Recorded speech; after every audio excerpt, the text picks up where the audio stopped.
Sectors Up Close. I'm Elena Casas. Today we're talking about the consumer staples sector, and my guest is Amy Kong, CIO of Barrett Asset Management.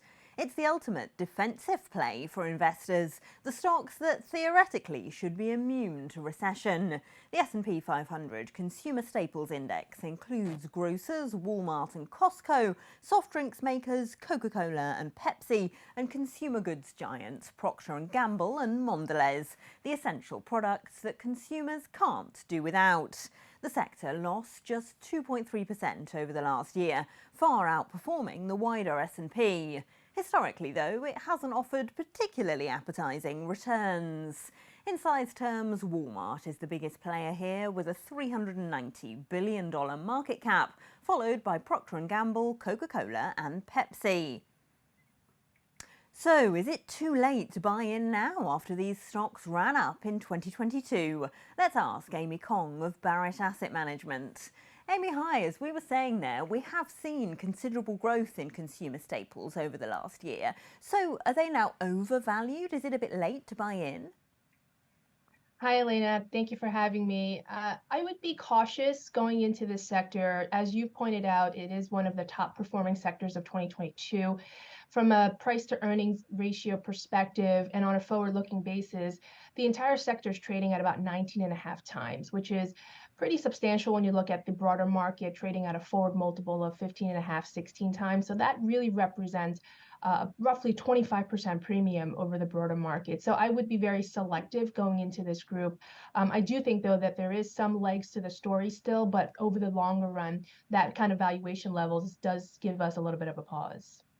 As we head into a widely anticipated recession, how are you expecting this sector to perform? Does much come down to the Fed and whether it pushes investors to remain defensive? Yeah, it's a great question. I think as fears of a recession continue to increase going into this year, there is reason to believe that the staples sector could maintain its sector leadership. That is one reason why I've mentioned just before that there could be continued momentum into the space. What we have also seen throughout the pandemic, mostly due to supply chain issues, et cetera, is that this sector has garnered renewed pricing power, which has been interesting. When you look at the third quarter organic growth rate, year-over-year organic growth rate for the sector, it's roughly about 10%, and most of that is actually pricing power, which is very interesting and very attractive. So there's some legs to the story. When you talk about pricing power, no, Amy, essentially you're saying that high inflation isn't a negative here because these companies are able to pass these higher prices on to consumers. But do you think that will continue into 2023? Yeah, I don't think it's going to continue fully. So it is something we're watching very carefully. So for the moment, there are still some legs to the story, but that could reverse course as CPI data may suggest that we get into a world where prices start to come back down. They're not fully passing on those prices to the consumer. They're partially doing that, and you can see that because gross margins and operating margins are actually declining for the group.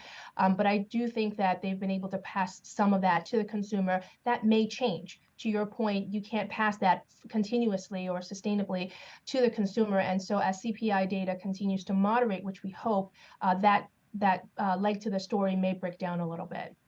If we're picking and choosing then within the sector, where do you think the best opportunities lie? You know, we tend to still like the food and beverage sector of this particular category. There's still some momentum there from a pricing power standpoint. Where we are also liking is some of the distributors. So we tend to like, like the Costco's of the world, even though the valuation levels are still elevated. They've just proven to be a very solid story throughout, the past several business cycles.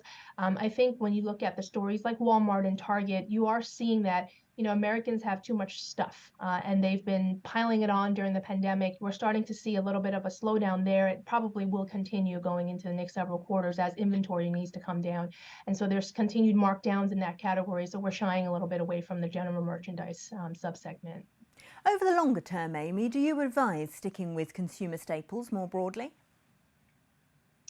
I think so. I think staples again, from our perspective, actually is a nice complementary sector to some of the higher growth sectors that we like over the long run, like tech.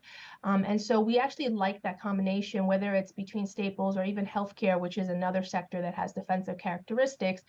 It's nice to pair that to some of these higher growth, maybe less dividend paying, stocks that may do very well if interest rates start to turn down a little bit. But in that meantime, if there are fears of a recession, if interest rates continue to move higher, et cetera, again, that combination to us makes good sense. Thanks so much for that insight, Amy Kong, CIO of Barrett Asset Management. Well, that was our look at the Consumer Staples Index. I'm Elena Casas, and this is Reuters.